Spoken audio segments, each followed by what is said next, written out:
100 square yard house for sale మనకి east face ఉంటుంది. మనకు ఈ జైరాబాద్ మున్సిపాలిటీలో ఉంటుంది. మనకు సంగారెడ్డి డిస్ట్రిక్ట్ జైరాబాద్ మున్సిపాలిటీలో ఉంటుంది. మనకు ఈస్ట్ ఫేస్లో ఉంటుంది. 40 వైడ్ రోడ్కి ఉంటుంది. ఇది చూసుకుంటే మనకి ఏంటంటే కింద మనకు సింగిల్ బెడ్రూమ్ 3 ఉంటాయి, పైన మనకు సింగిల్ బెడ్రూమ్ 3 ఉంటాయి. G+1 ఉంటుంది. మనకు ఫుల్గా పర్ఫెక్ట్గా మనకు టైల్స్ మార్బుల్ గ్రానైట్తో చేసింది. ఇంకోటి ఏంటంటే మనకు ప్లాస్టింగ్ లప్పం ఫాల్ సీలింగ్ కూడా ఉంది.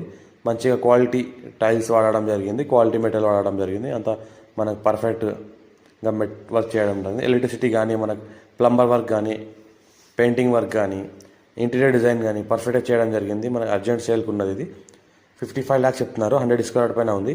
అర్జెంట్ సేల్కి ఉంది. ఈస్ట్ ఫేస్కి ఉంది. వాస్తు ప్రకారంగా ఉంది. DTCP అప్రూవల్ వెంచర్లో ఉంది. ఇంకోటి ఏంటంటే బ్యాంక్ లోన్ ఫెసిలిటీ కూడా అవైలబుల్ ఉంది. బ్యాంక్ లోన్కి ఎవరైనా వెళ్ళవలసుకుంటే కూడా బ్యాంక్ లోన్ కూడా వెళ్ళొచ్చు మనము. ఇంకోటి ఏంటంటే చాలా ఛాన్స్ ప్రాపర్టీ, అర్జెంట్ సేల్కున్న ప్రాపర్టీ. ఇది clear title square feet Zaheerabad municipality అండర్లో ఉంటుంది మనకు. ఇంకోటి ఏంటంటే మన ఈస్ట్ ఫేస్లో ఉంటుంది. రీసెంట్గా కన్స్ట్రక్షన్ కంప్లీట్ అయింది. ఆల్ పర్మిషన్స్తో కన్స్ట్రక్షన్ కంప్లీట్ చేయడం జరిగింది.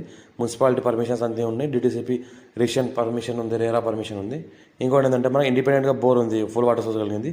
ఇది మనకి ఏంటంటే గ్రౌండ్ ఫ్లోర్ ఇంతకుముందు చూసింది. ఇది మనం చూస్తున్నది ఇప్పుడు ఏంటంటే మనకు ఫస్ట్ ఫ్లోర్లో చూసుకుంటే మొత్తం మనకి ఏంటంటే 1 BHK 3 బెడ్రూమ్స్ ఉన్నాయి. కింద ఏంటంటే మనకు 1 BHK 2 బెడ్రూమ్స్ ఉన్నాయి.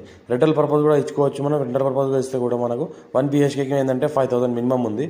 మనకు 2 BHK కూడా ఉన్నాయి ఇందులోనే మనకు. ఇంకోటి ఏంటంటే మనకు మంచి వాటర్ సర్వీస్ కలిగిన మనకు బోర్ ఉంది, ఫుల్ వాటర్ సోర్స్ కలిగిన. ఎంత కావాలంటే అంత వాడుకోవచ్చు. అర్జెంట్ సేల్ ఉంది. డైరెక్ట్ ఓనర్ కాంటాక్ట్ ఉంది. మరి ఎవరైనా ఇంట్రెస్ట్ పర్సన్ ఉంటే కాల్ చేయండి. మీ ఫ్రెండ్స్ కూడా షేర్ చేయండి. లోకేష్ హౌసెస్ పెడతానో చూస్తూ ఉండండి.